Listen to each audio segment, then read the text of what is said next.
Hi, my name is Wendy. I come from Paris and I'm in Boston for a gig I just played. I played for a crew called Steep and I really had a nice time. Oh, cool. So, let me ask you, when you got into DJ culture, how young were you? I got in the DJ culture quite late, but I got very passionate right away. So I would say maybe I got into it when I was 24 and I'm 30 now, so 6 years ago. Okay. Oh, it's still relatively early, but Yeah. Obviously I see you use LPs, you use records, and a lot of people use digital. It's like a new way, but you have made a conscious decision to use LP. Yeah. Can you talk to me about collecting records to build up your collection? Yeah, for me it's very important to play records because most of the music that was produced in the 90s was produced on records, and that's what I play mainly. It's the sound I like. And also what I enjoy about LPs is many of the tracks aren't available on digital.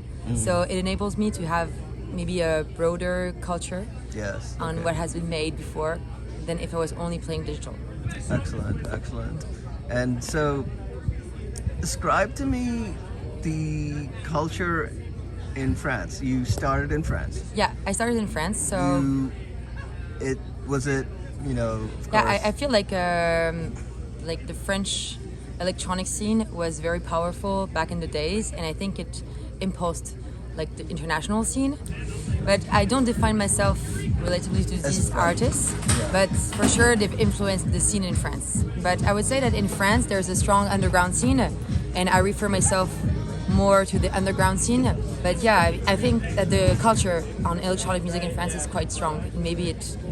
Now, describe to me how you broke into the French club DJ culture, like getting your first show, getting your... Yeah, so I made a couple mixes and Okay. they worked on well, and I think people enjoyed what I was playing. Were they on cassette? On Were they SoundCloud. We were on Okay. SoundCloud, and I think that people got the sound I was into, and it was a bit different from what is played usually in the scene. So I got gigs quite quick, and then the gigs went well, and a good gig brings another one, and then it starts like that. And also I think that the social aspect is important, and besides being a DJ, I really enjoy meeting people and having a good time with them. So it gives a global experience that is nice and that maybe makes people want to have me play for them. So when was the point where, say, you realized that, oh, people are coming for me?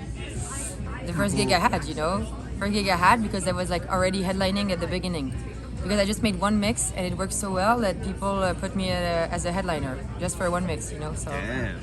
yeah. And what is good is that I'm very independent and by my own, so I've never relied on an agency or anything. So What was your, what was in your first mix?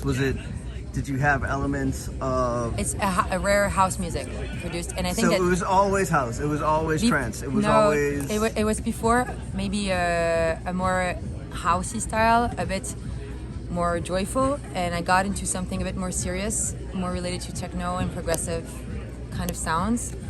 But globally, I think that I've always enjoyed the tunes that are a bit different from what you listen usually. But always I like the round sound of the vinyl. Vinyl produced in the 90s have a sound that is a bit more round and more original than Yeah. what you can hear today, I think, in a way. Now let me ask you, who were the DJs that you liked? Give me some...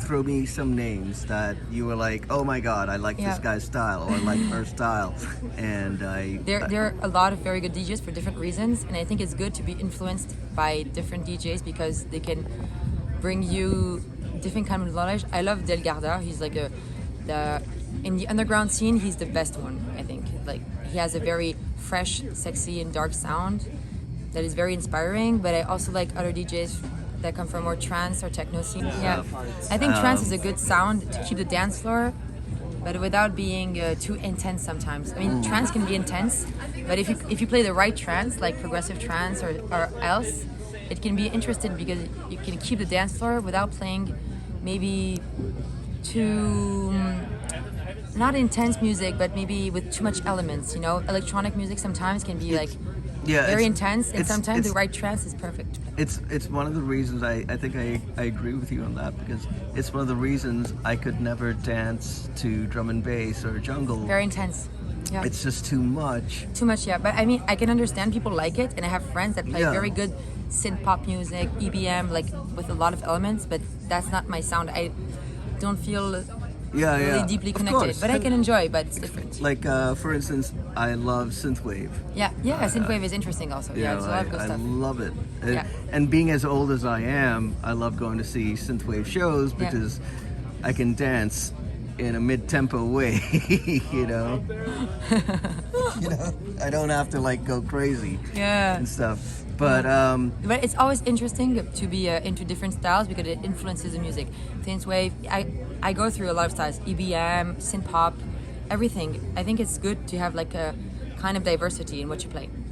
Well, it's been fucking great talking to you. Thank you so much for giving us your time. Yeah, with pleasure. I love talking about music, so whenever you want. Thank you. And thanks. Thank you.